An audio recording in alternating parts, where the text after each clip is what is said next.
Coagulation and kinin pathway आज का topic है। देखें, कोगुलेशन जो पाथवे होता है उसके दो फर्दर पाथवेज होते हैं। एक को बोलते हैं एक्सट्रिंसिक पाथवे, यानी वो ब्लड वेसल की आउटसाइड पे हो रहा होता है, इस वजह से एक्सट्रिंसिक पाथवे कहते हैं। एक पाथवे हो रहा था ब्लड वेसल्स के अंदर, आई से इन, तो उसे क्या बोलते हैं, इनसाइड द ब्लड वेसल के पास जो पाथवे हो रहा होता है, क्लॉटिंग पाथवे, कोगुलेशन, उसे बोलते हैं इंट्रिंसिक पाथवे। सबसे पहले हम देखें इंट्रिंसिक पाथवे को डिस्कस करेंगे। ये एक ब्लड वेसल्स है, उसके अंदर क्या होते हैं, एंडोथीलियल सेल्स होते हैं। अगर एंडोथीलियल सेल्स की इंजरी हो जाती है, एंडोथीलियल सेल्स क्या मैंने बोला है, डैमेज हो जाता है, जो उसके नीचे जो सब एंडोथीलियल कोलेजन पड़ी होती है वो एक्सपोज हो जाती है। वो मैंने क्या बोला है, वो सब एंडोथीलियल कोलेजन क्या होती है, एक्सपोज हो जाती है, और उसके नीचे क्या पड़ी होती है, बेसमेंट मेम्ब्रेन पड़ी होती है। ऑफ कोर्स वो भी एक्सपोज हो जाएगी, ठीक है। अब जो बेसमेंट मेम्ब्रेन है, एक्सपोजर होने की वजह से जो प्लेटलेट्स होते हैं वो क्या होते हैं, एक्टिवेट हो जाते हैं। प्लेटलेट एक्टिवेट होंगे तो कोगुलेशन पाथवे क्लॉट बनेगा, परमानेंट क्लॉट बनेगा, ठीक है। प्लेटलेट क्या हुआ है, एक्टिवेशन होगी, उनकी एक्टिवेट हो गए हैं। अब जो एक्टिवेटेड प्लेटलेट्स हैं, जो फैक्टर 12 होता है क्लॉटिंग फैक्टर का, उसको कन्वर्ट करते हैं किसमें, 12A में। प्लेटलेट एक्टिवेटेड क्या किया है, फैक्टर 12 को 12A में कन्वर्ट किया है। अब जो एक्टिवेटेड फैक्टर 12A है, इसका नेक्स्ट काम क्या होता है, ये फैक्टर 11 को 11A में कन्वर्ट करता है, ठीक है। फैक्टर 12A जो एक्टिवेटेड है वो 11 को 11A में कन्वर्ट करता है। 11A हमारे पास आ गया। जो अब 11A का नेक्स्ट काम क्या होगा, एक और फैक्टर को एक्टिवेट करेगा। किसको एक्टिवेट करेगा, ये फैक्टर 9 को फैक्टर 9A में एक्टिवेट करेगा। ये फैक्टर 11A का काम है, 9 को 9A में कन्वर्ट करेगा। अब 9A का बहुत इंपॉर्टेंट काम है, वो क्या करता है, जो फैक्टर 10 है उसको 10A में कन्वर्ट करता है। 9A मैंने क्या बोला है, फैक्टर 10 को 10A में कन्वर्ट करेगा। किस फैक्टर की मदद से, एक फैक्टर ये यूज़ करता है जिसे बोलते हैं 8A, उसकी मदद से 9A क्या करता है, फैक्टर 10 को 10A में कन्वर्ट करता है, फैक्टर 8A। अब फैक्टर 8A कहाँ से आता है, देखें, फैक्टर A है, 8 है, वो कैरी क्या कर रहा है, फैक्टर को कैरी कर रहा होता है। उस फैक्टर का क्या नाम है, वॉन विलीब्रेंट फैक्टर, इसको कैरी कर रहा होता है। ये दोनों मिलकर क्या करते हैं, फैक्टर 8 को 8A में कन्वर्ट करते हैं। अब जो नेक्स्ट हमारे पास पाथवे वो है एक्सट्रिंसिक पाथवे, मतलब ऐसा पाथवे जो ब्लड वेसल के बाहर हो रहा होता है, उसे क्या बोलते हैं, एक्सट्रिंसिक पाथवे। एक्सट्रिंसिक पाथवे, देखें, एक टिश्यू डैमेज हुआ है, टिश्यू डैमेज या टिश्यू की इंजरी हुई है। अब टिश्यू की इंजरी होने की वजह से टिश्यू एक फैक्टर रिलीज करता है जिसे बोलते हैं टिश्यू फैक्टर। ये एक्सट्रिंसिक पाथवे में इंपॉर्टेंट है। टिश्यू की इंजरी हुई है, उसने एक फैक्टर को रिलीज किया जिसे बोलते हैं टिश्यू फैक्टर। अब टिश्यू फैक्टर का काम क्या है, जो एक्सट्रिंसिक पाथवे में एक फैक्टर यूज हो रहे होते हैं 7 जो फैक्टर यूज हो रहा है वो 7A में कन्वर्ट होता है। 7A क्या है, activated clotting factor with the help of tissue factor, और ये कॉमन पाथवे में जाके अटैच हो जाते हैं। टिश्यू फैक्टर और फैक्टर 7A कहाँ पे जाते हैं, फैक्टर 10 को 10A में कन्वर्ट करते हैं। बेसिकली जो फैक्टर 10 से 10A कन्वर्ट हो रहा है वो क्या है, कॉमन पाथवे है। अब जो फैक्टर, ये कॉमन पाथवे आप डिस्कस कर रहे हैं 10A, जो इंट्रिंसिक और एक्सट्रिंसिक दोनों पाथवे में हो रहा होता है। जो 10A है वो क्या करता है, फैक्टर 2 को कन्वर्ट करता है 2A में। अब फैक्टर 2 क्या है, बेसिकली 2A बेसिकली क्या है, प्रोथ्रोम्बन। प्रो का मतलब पहला होता है, थ्रोम्बन से पहले, उसे बोलते हैं फैक्टर 2, प्रोथ्रोम्बन।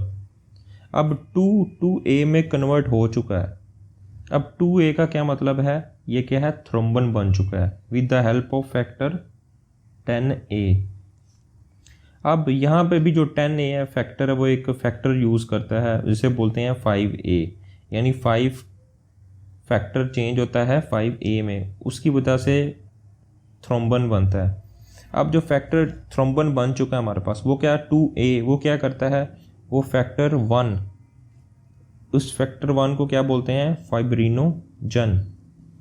अब 2A फैक्टर, उसका नेक्स्ट काम क्या होगा, फाइब्रिनोजन को फाइब्रन मोनोमर्स में चेंज करेगा। फाइब्रिनो 2A का क्या काम है, थ्रोम्बन का फाइब्रिनोजन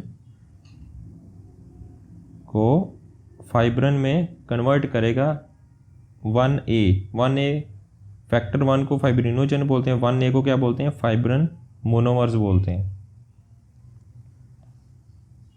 फाइब्रन मोनोमर्स। अब जो फाइब्रन मोनोमर्स ये इकट्ठे हो जाते हैं, एग्रीगेट हो जाते हैं, एक मोनोमर्स है वो एग्रीगेट हो जाते हैं, लेकिन जो फैक्टर 1A है उसको फैक्टर 13A, ये बेसिकली क्या होता है, फैक्टर 13 होता है, इसे बोलते हैं फाइब्रन स्टेबलाइजिंग फैक्टर, यानी फाइब्रन को स्टेबलाइज करता है 13A।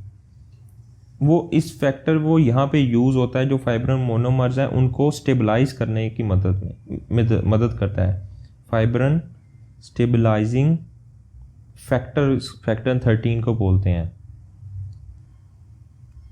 अब जो फाइब्रन मोनोमर्स हैं वो क्या बन जाते हैं, फाइब्रन पॉलीमर्स बन जाते हैं। पॉलीमर्स का मतलब है फाइब्रन का एक मैश बन जाता है, और उसको हम बोलते हैं प्लेटलेट प्लग बोलते हैं। फाइब्रन पॉलीमर क्या बन जाता है, उसका मैश बन जाता है, जो क्या है, स्टेबलाइजर है, जिसे बोलते हैं platelet plug, permanent platelet plug. अब ये एक फाइब्रन परमानेंट प्लेटलेट प्लग बन चुका है। अब इस फाइब्रन को कुछ ऐसे एंजाइम्स है वो इसको क्या करते हैं, इसको तोड़ते हैं, डिस्ट्रक्ट करते हैं, फाइब्रन की डिस्ट्रक्शन। क्या, अब फाइब्रन का प्लेटलेट प्लग बन चुका, लेकिन इसको कुछ फैक्टर क्या करेंगे, इसको तोड़ते हैं, आके फाइब्रन की डिस्ट्रक्शन करते हैं। और फाइब्रन के जो डिस्ट्रक्शन के प्रोडक्ट्स को हम क्या बोलते हैं, डी डाइमर्स बोलते हैं। फाइब्रन को तोड़ने को जो प्रोडक्ट्स हासिल होते हैं वो डी डाइमर्स होते हैं। अब इसको तोड़ते कैसे हैं, एक होता है प्लाज्मिनोजन। प्लाज्मिनोजन क्या करता है, प्लाज्मन में कन्वर्ट होता है, वो फाइब्रन को डिस्ट्रॉय करती है। प्लाज्मिनोजन मैंने क्या बोला है, प्लाज्मन में चेंज हुआ है, वो फाइब्रन को डिस्ट्रॉय करेगी, लेकिन प्लाज्मिनोजन को प्लाज्मन में कन्वर्ट कौन करता है, टिश्यू प्लाज्मिनोजन एक्टिवेटर, टीपीए। अब ऐसे कौन से एंजाइम है जो फाइब्रन को तोड़ते हैं, उसको बोलते हैं थ्रोम्बोलिटिक्स। क्या बोलते हैं, जो टीपीए प्रोड्यूस करते हैं उनको क्या बोलते हैं, थ्रोम्बोलिटिक्स, मतलब थ्रोम्बस को तोड़ना, फाइब्रन को डिस्ट्रक्ट करने में यूज़ होते हैं। जैसे इसकी एग्जांपल हम ले लेते हैं। और दूसरा जो थ्रोम्बस को तोड़ने में मदद नहीं करते उसे बोलते हैं एंटी थ्रोम्बोलिटिक्स, जो फाइब्रन बनाते हैं, इसको डिस्ट्रॉय नहीं होने देते। थ्रोम्बोलिटिक्स की एग्जांपल क्या हमारे पास, हमने सीवीएस में पढ़ा है, एल्टीप्लेस, रेटिप्लेस, थर्ड हमारे पास क्या है जी, टिनेक्टिप्लेस, फोर्थ पे है हमारे पास स्ट्रेप्टोकाइनेस,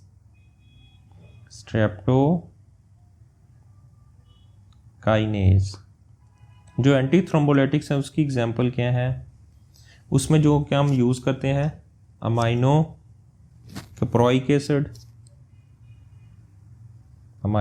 कैप्रोइक एसिड, सेकंड पे हम यूज़ करते हैं ट्रांसजेमिक एसिड।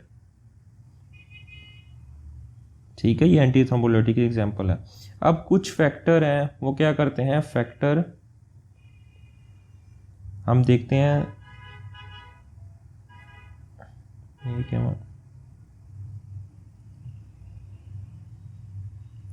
फैक्टर 10A को इनहिबिट करते हैं, ऐसे फैक्टर को हम डिस्कस कर लेते हैं। ऐसी ड्रग्स है जो फैक्टर 10A को इनहिबिट करती हैं, उसे बोलते हैं एंटी कोगुलेंट्स, यानी कॉमन पाथवे जो यूज़ हो रहा है उसको इनहिबिट करती हैं, जिसकी वजह से ब्लड का क्लॉट नहीं बनता है, उसको बोलते हैं एंटी कोगुलेंट्स। एंटी मतलब अगेंस्ट, कोगुलेंट मतलब क्लॉट, जो क्लॉट बनने नहीं देती। नंबर 1 उसमें कौन सी हैं जी?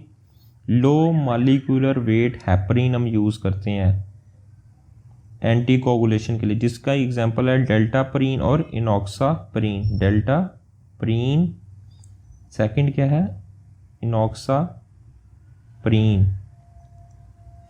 नेक्स्ट हमारे पास क्या है?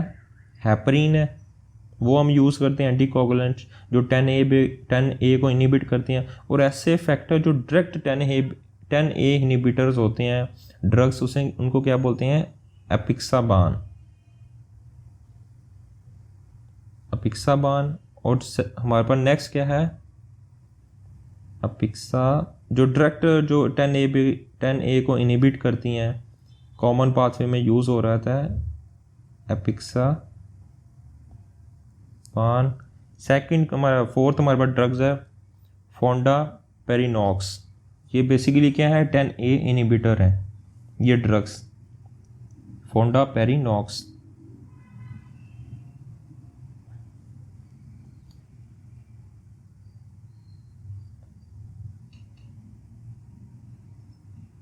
अब कुछ ड्रग्स हैं जो 2A को इनहिबिट करती हैं, थ्रोम्बोन को इनहिबिट बोलती हैं, उसे भी एंटी कोगुलेशन बोलते हैं, क्योंकि ये भी क्लॉट बनाने में हेल्प कर रहा है। इस वजह से 2A को कौन सी है वो ड्रग्स? नंबर 1 वही है, सेम लाइक 10A इनहिबिटर की तरह हेपरिन, लो मॉलिक्यूलर वेट हेपरिन। थर्ड पे ऐसी ड्रग्स जो डायरेक्ट थ्रोम्बोन को इनहिबिट करती हैं, उनको क्या बोलते हैं? डायरेक्ट 2A इनहिबिटर्स, उनको बोलते हैं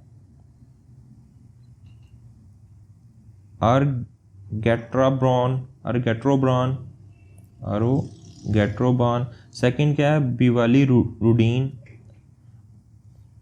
अब हम डिस्कस कर लेते हैं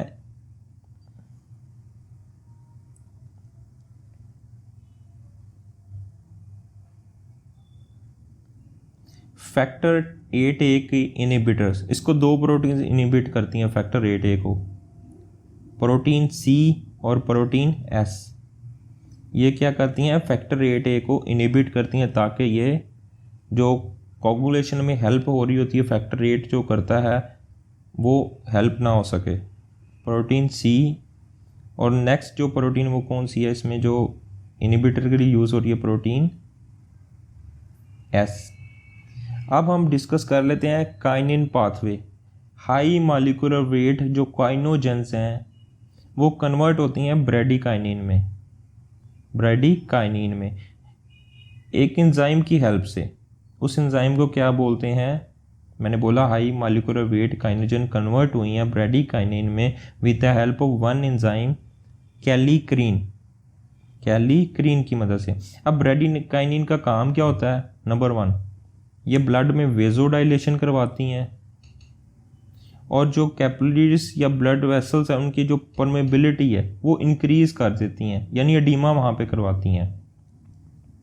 और थर्ड क्या? ये पेन को इंक्रीज कर देती हैं ब्रेडिकाइनिन। वेजोडाइलेशन और परमेबिलिटी, क्योंकि एक डिजीज़ हम अभी डिस्कस करेंगे हेरिडिटी एंजियोडीमा, उसमें ब्रेडिकाइनिन इंक्रीज हो जाती है।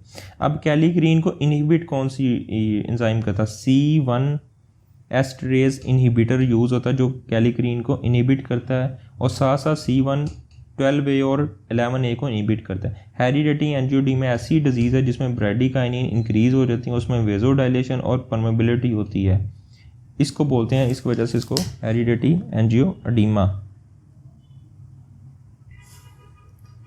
देखिए अभी हम फर्स्ट एड्स के डिस्कस कर लेते हैं। सबसे पहले देखें ये कोलेजन है बेसमेंट मेम्ब्रेन ऑफ एक्टिवेटिव प्लेटलेट्स। इसमें क्या होता है? ये ब्लड वेसल्स के अंदर क्या होता है? एंडोथीलियल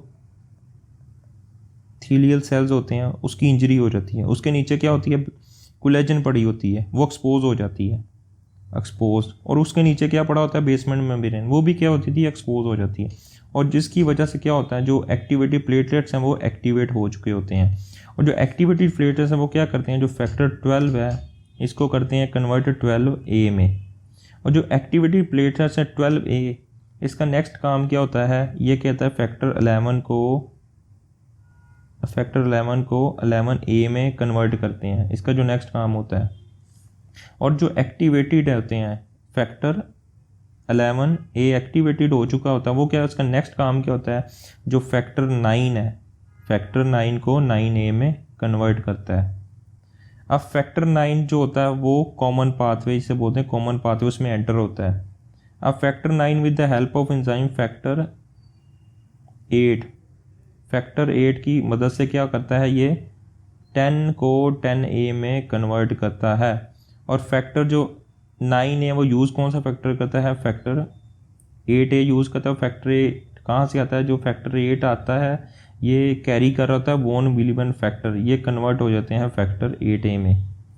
अब एक्सट्रिंसिक पाथवे का मतलब ये होता है कि आउटसाइड ऑफ ब्लड वेसल्स एक टिश्यू डैमेज हुआ है, टिश्यू की इंजरी हुई है, इंजरी होने के बाद उसने क्या रिलीज़ किया है, टिश्यू फैक्टर को रिलीज़ किया है। अब टिश्यू फैक्टर क्या कहता है, जो फैक्टर 7 है उसको 7A में कन्वर्ट करता है। अब टिश्यू फैक्टर क्या करता है, 7A और टिश्यू फैक्टर कहाँ पे एंटर होते हैं, कॉमन पाथवे 10 में, जो 10A है वो 10A में कन्वर्ट हो रहा होता है। अब नेक्स्ट क्या होता है, जो 10A है वो क्या करता है फैक्टर 2 को, जिसे प्रोथ्रम्बन फैक्टर कहते हैं, उसको थ्रम्बन में कन्वर्ट करता है with the help of factor 5A। ठीक है।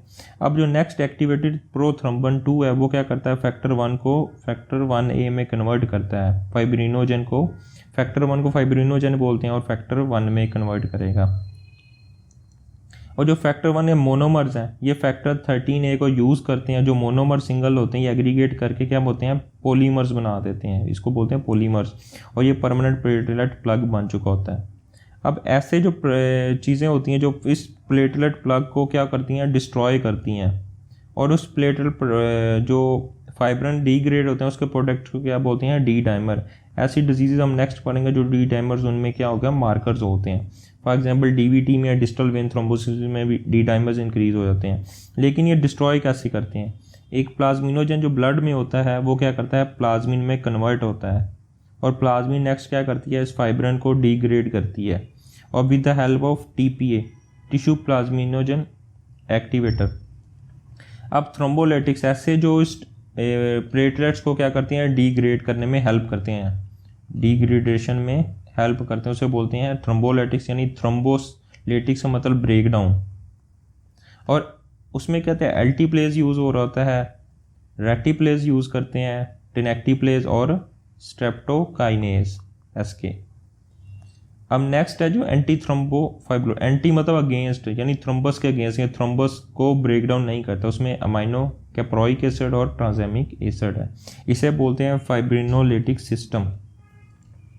अब ऐसी ड्रग्स हम डिस्कस कर लेते हैं जो फैक्टर 12 थ्रोम्बन को डायरेक्ट इनिबिट करती हैं। उसमें कौन सी, एंटी कोगुलेंट्स, मतलब वो ब्लड क्लॉट को नहीं बनने देती कॉमन पाथवे में, इसे बोलते हैं एंटी मतलब अगेंस्ट, और कोगुलेंट्स मतलब क्लॉट के अगेंस्ट। उसमें हैपरीन है, लो मॉलिक्यूलर वेट हैपरीन है। डायरेक्ट जो इनिबिटर थ्रोम्बन को करती हैं वो कौन सी हैं, अर्गेट्रोबान, बिवेलिरुडीन और डेबिगेट्रॉन ड्रग्स हैं। अब ऐसी कौन सी ड्रग्स हैं एंटी और कोगुलेंट्स हैं जो फैक्टर 10A को इनिबिट करती हैं, फैक्टर 10A को इनिबिट करती हैं। उनमें क्या है, low molecular weight heparin like anti coagulants जिसमें डेल्टाप्रीन है, नॉक्साप्रीन है और हैपरीन है। और डायरेक्ट 10A इनिबिटर कौन सी है, एपिक्साबीन है और फोंडापेरिनॉक्स यूज़ हो रहे होते हैं। अब फैक्टर 8A को कौन सी चीज़ें ब्लॉक कर रही होती हैं, प्रोटीन C और प्रोटीन S इस फैक्टर 8 को ब्लॉक कर रही होती हैं। अब बेसिकली दूसरा पाथवे है काइनिन पाथवे। कौन सा है ये, काइनिन पाथवे जो हम पढ़ेंगे। जो हाई मॉलिक्यूलर वेट काइनोजेंस है वो कन्वर्ट होते हैं bradykinin with the help of enzyme kallikrein. और ब्रेडिकाइनिन का काम क्या था, ये वेजोडाइलेशन करवाता है, वेसल्स की परमेबिलिटी इंक्रीज करता है और पेन कर देता है। अब ब्रेडिकाइनिन एक डिजीज़ होती है जिसमें क्या होता है, हेरिडेटरी हेरिडाइटरी एंजियोएडिमा, उसमें क्या होता है, ब्रेडिकाइनिन इंक्रीज हो जाता है जिसकी वजह से वैसोडाइलेशन होती है और परमेबिलिटी होती है और एंजियोडीमा हो जाता है। अब वो कह रहा है जो इंट्रिंसिक पाथवे है, एक्सट्रिंसिक पाथवे है, उसको हम मोनीटर पीटी के ज़रिए मोनीटर करते हैं। पीटीटी एक हमारे पास टाइमिंग होती है जो हम करवाते हैं लीवर के लिए, तो उसकी कितनी पीटीटी की सेकंड्स कितने होते हैं, नॉर्मल 12 to 16 सेकंड्स होते हैं नॉर्मल। एक्सट्रिंसिक पाथवे अगर इतना आ रहा है तो एक्सट्रिंसिक पाथवे अच्छा है। और कॉमन पाथवेज को डिस्कस करते हैं, क्योंकि जो एक्सट्रिंसिक पाथवे है वो क्या करता है, टिश्यू जो क्लॉटिंग फैक्टर्स 1, 2, 5, 7 और 10 की एक्टिविटीज़ को चेक करने के लिए हम क्या करवा सकते हैं, पीटी टेस्ट करवा सकते हैं। जो पीटीटी है वो इंट्रिंसिक पाथवे को चेक करने के लिए करते हैं और उसमें तमाम फैक्टर्स की एक्टिविटी चेक कर सकते हैं एक्सेप्ट 7 और 13 की। 7 क्योंकि ये किस चीज़ का पार्ट है, ये एक्सट्रिंसिक पाथवे का हिस्सा है एक्सट्रिंसिक, और जो फैक्टर 13 है ये क्या है, फाइब्रिन स्टेबलाइजिंग फैक्टर है, फाइब्रिन स्टेबलाइजिंग फैक्टर है।